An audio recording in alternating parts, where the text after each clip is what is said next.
কে কাটছ গছটা এই আমার আইতাজনী পাগল পাগল এই যে আমার বাবুয়ে কইছি আমার দিয়া হোগা হাঁহতে বাসে না অত সুন্দর আম গছটা লাগিলে হয় আর 2 দিন পরে আম দিবা না তাই কাটি হালাইছি রাখ করে হ্যাঁ আমার তো আম দিবা না কি আম দিবে না আমার দে দিবে আম দিবে খাবার না কারণে? হ্যাঁ তোকে যা মুড়ি থাকে আমাকে দাও আমার এনুকো দিম নেই নে হ্যাঁ ডিম নিয়ে নে গাছ আছে আমার গাছ আছে একটা গাছ আছে কি গাছ আছে আম গাছ আছে আমার আম লাগবো না আমার আম আছে তোমার না নালি ওতে খাইব অরে দিমু অরে দিমু তোমার কিন্তু আমার আম গছটা লাগিলে হয় তুমি কিয় কাটি দিলা আমার ভুল হয়েছে ফুল হৈছে এটা জৰিমনা ভৰব লাগিব হ'ব আমার বাবার আম দিমু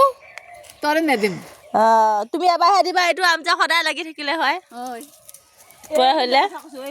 এইটো গছ কাটি দিলে বহাগ মাহে এটা দেউতাই কবি বান খাই যাব গম পাইছা নে মইনা এইখিনিতে এইটো বাটৰ নিচিনা হৈ থাকে সিহঁতে নহয় লগাইছিলে এই গছডাল কাটোতে হেৰি হৈ গ'লে এই সিহঁতে উঠাই দিলে বেপাৰীকেইটা বাঁহৰ গাছের তলত কিছু বস্তু বয় না ভালো হয় না বাঁহৰ গাছের নিয়ে দিগদার এই বাহাজার আমার রয়েছে সেই বাহাজার কাটি হালাইছি আমরা সেই জন্য আমি লাগে নাই কাটো কাটো নিয়ে কাটি যাও হালাইছি নিয়ে যাও নিয়ে যাও